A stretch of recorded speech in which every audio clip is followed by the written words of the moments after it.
Motorsport Radio. So here with David Brabham at the Autosport International. David, the first question I want to ask you is, what has kept you motivated in motorsport over the long career and over the years that you've been involved in motorsport? Good question. I think once it's in your system, it's like a bug that never leaves. I think first of all, it's the people. We have a shared passion. When you walk down the pit lane and you've been in the same sort of pit lanes for year on year with the same people, because no one really leaves, very rarely. It's a great atmosphere, and of course, it's an environment where you get to challenge yourself, the people around you, work as a team. There's so many dynamics to what drives you to stay in the business. It's something I've enjoyed for a long time and still do. Yeah, you mentioned those people. Who do you think has been the biggest helper over your racing career? I'd say anyone you meet, anyone you work with, you learn a lot from them. You learn a lot about yourself. And I think that's the most important thing, is whoever you meet and whoever you deal with, there's some lessons there to be learned somehow that make you a better driver or a better person. So I put it in a more general sense, not in a particular individual.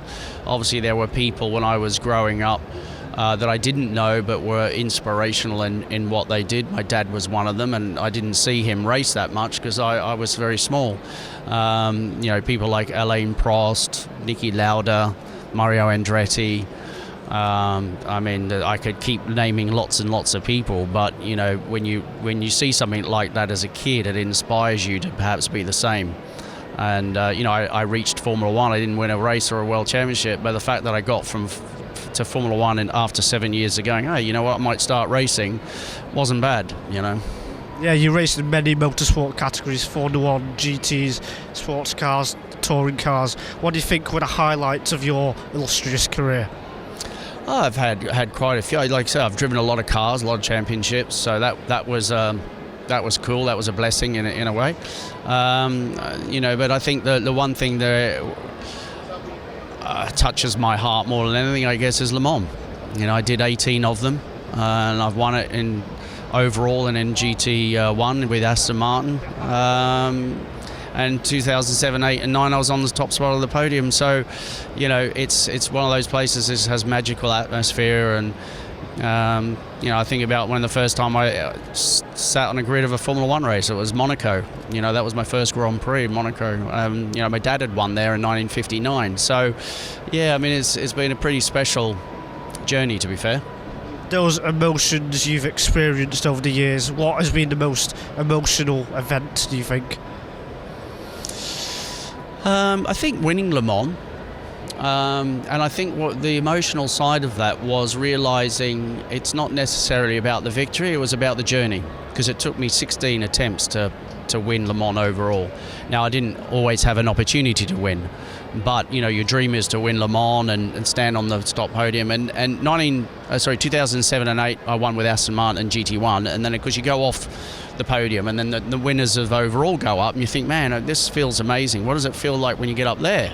Next year I am up there with Peugeot, but the feeling was the same. And then it sort of hit me. It's like, actually, it's the people on the journey with you, your personal journey, your family, your friends, your supporters, your team, all the different teams you've worked with, they've all been part of that journey. And then that moment you go, wow, I didn't realise how special that was. And in contrast, you've obviously experienced some very difficult times. What do you think have been the toughest times in your racing career? I think one tough moment, I didn't really talk about it at the time because I was frightened I wasn't going to be able to race, but 1992 I lost the hearing in my right ear completely, but I lost my balance. And it took probably 6-7 years for my balance to come right. And I could just do that and everything would just do this. That's how bad my balance was. And during that time I did F1, I did Le Mans. I couldn't walk straight towards a car. So that was that when you think your career is going to end because your balance is all over the shot, You couldn't do that now because they test you after things like that. But back then, if you kept quiet, you could kind of keep on going, and I did, and that certainly had an effect on my career because I never felt I got the best out of the situation because my balance was shot. And how do you think you overcame that in the end? Well, eventually the balance came right. I readjusted as such. I mean, when you ride a bike, you take your hands off. I couldn't do it. I was like this. And it wasn't until I was straight and I could do that, I then knew that my balance was back to normal. And when I went to see a specialist, they did say, your hearing will come back 20-30%, which is what it did, and you'll readjust. It's just going to take time. So it wasn't life-threatening or anything like that.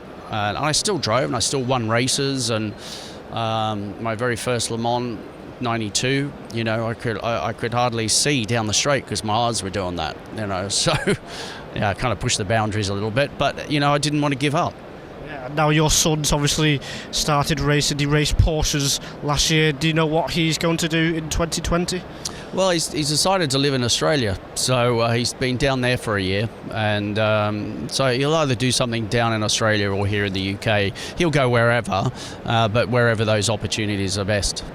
And lastly, for yourself, are there any one-off events you're looking to do, perhaps? Oh, well, the Brabham BT62, which we won a race last year in November with Brick Carr at Brands Hatch. It was a great start to the program, and we're looking at other races that we can do this year in GT Open type races, invitational. So we're hoping to do 3 or 4 more of those.